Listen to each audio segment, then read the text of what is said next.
Ya, jadi simpel sebenarnya. Ya asal mau tenang dulu, jangan diserang dulu Zaidul Akbarnya. Tenang dulu ya. Termasuk juga kadang-kadang pernah Anda lihat saya cerita tentang susu sapi gitu kan. Ya bukan saya mengharamkan susu sapinya, karena susu sapi itu jelas. Dalam Al-Quran jelas, dalam hadis jelas. Tapi bukan susu sapi yang diproses. Itu maksudnya. Ya.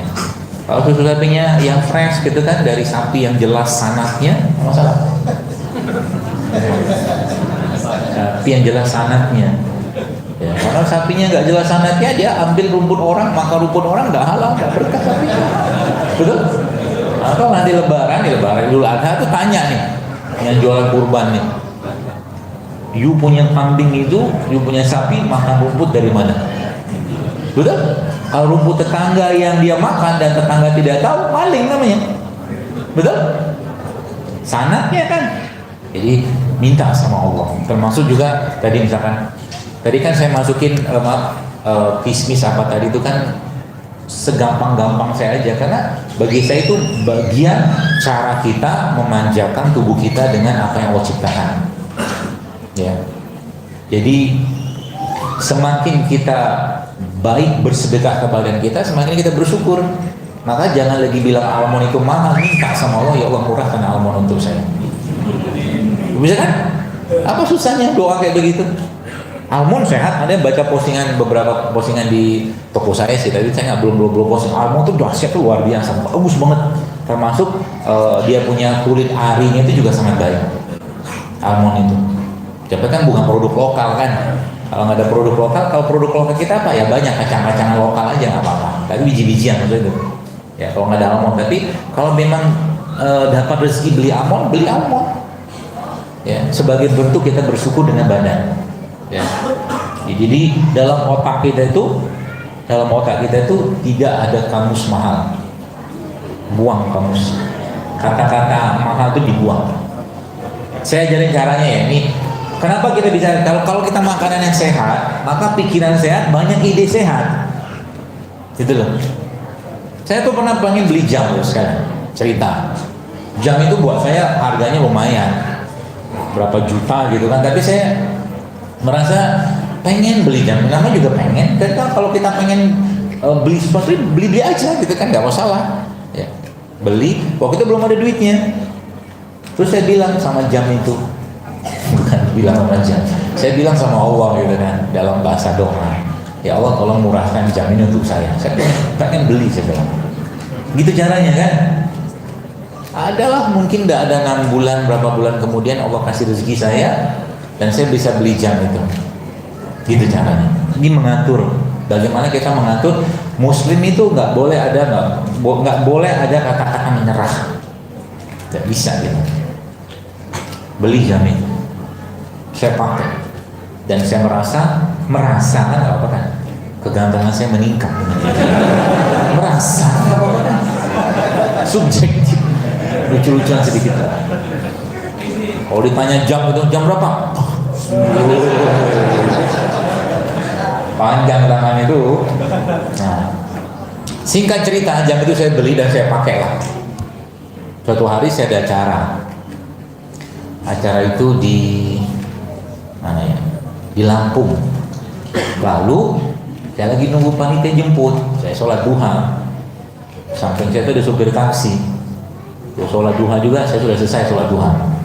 Saya baca Quran. Terus Allah bilang gini sama saya, dan kamu tidak akan sampai pada kebajikan yang sempurna hingga kamu menginfakkan apa yang oleh kamu cintai. Kira-kira tahu maksudnya itu apa? Abdurrahman bin Auf pernah dibacakan Nabi ayat itu dan seluruh kebun kurma dia infakkan. Ceritanya begitu. Apa bunyi ayat itu baca Qurannya? Ada yang hafal nggak? Ada yang hafal nggak tangan? Apa hadiah? Ustaz. Ini pakai. Ini pakai ini.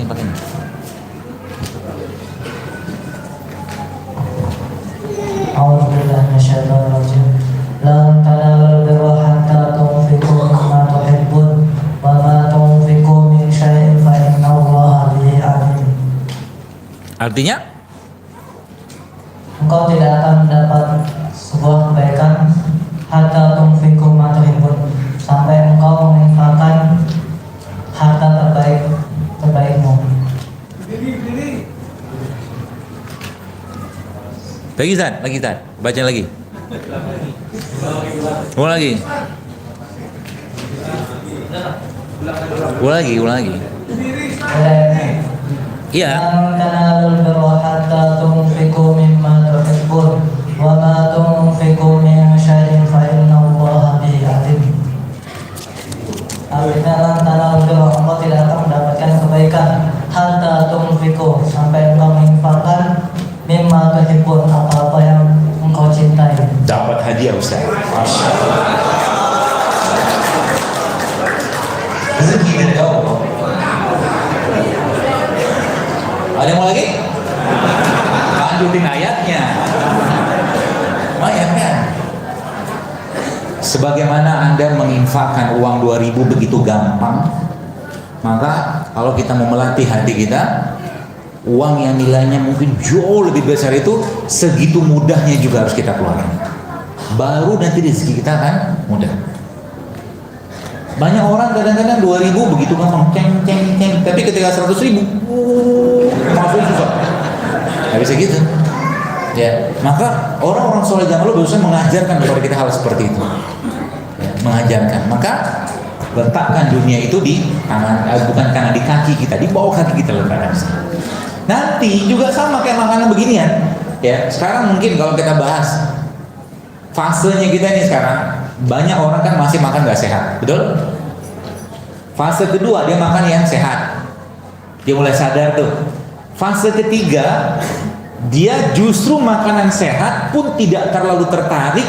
Nanti dia akan jauh lebih menikmati membaca Quran, sodako daripada makanan sehat tadi. Itu fase ketiganya. Dia tidak terlalu pusing dengan makanan. Ada makan, kalau ada puasa. Makan sedikit cukup, Allah akan cukupkan terus sekalian. Begitu. Masya Allah kan?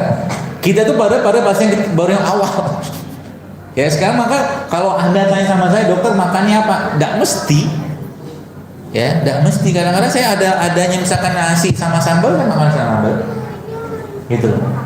Jangan jadikan itu sebagai sebuah doktrin. Karena itu dunia kan. Ya kan? Tapi kita harus paham dulu, ini nggak sehat, ini sehat. Kita paham dulu itu. Ya. Sehingga kalau udah ngerti, kalau udah paham, maka insya Allah apa tuh namanya, kita tadi mikir kalau yang saya makan ini bikin masalah nggak ke badan. Kalau bikin masalah jangan makan, gitu loh. Kalau dipaksain makan juga ya sudah, itu mah terserah masing-masing sih ya, terserah masing-masing. Tapi saya katakan udah dapat ilmu yang kayak begini masih juga nyampah, nggak bersyukur namanya, ya kan? Jadi mulai kita perbaiki, dan umat Islam harus jadi umat yang kuat terus sekalian. Bangun malam itu, atau mungkin pergi haji, pergi umroh, bahkan sholat aja itu butuh fisik yang kuat loh. Dan sayang kalau seandainya apa? Seandainya ada satu ibadah yang kita bisa kerjakan dengan sempurna, gara-gara kelalaian kita, akhirnya dikerjakan tidak sempurna. Contoh, makan berlebihan, akhirnya badannya maaf gemuk. Dia punya dengkul sakit, akhirnya nggak bisa berdiri, sholatnya duduk. Sholat duduknya setengah pahala berdiri loh. Betul? Gara-gara kan tadi saya katakan tadi kan, nggak mau dikasih tahu gitu kan. Jadi kalau kita sudah ngerti ya sedikit ya, apa yang disampaikan sebenarnya baru garis besarnya aja, belum masuk banyak lagi yang lain. Kalau kita bahas tentang bagaimana dasarnya puasa, dan itu luar biasa lagi gitu. Kita akan lebih senang lapar daripada kebanyakan isi perut.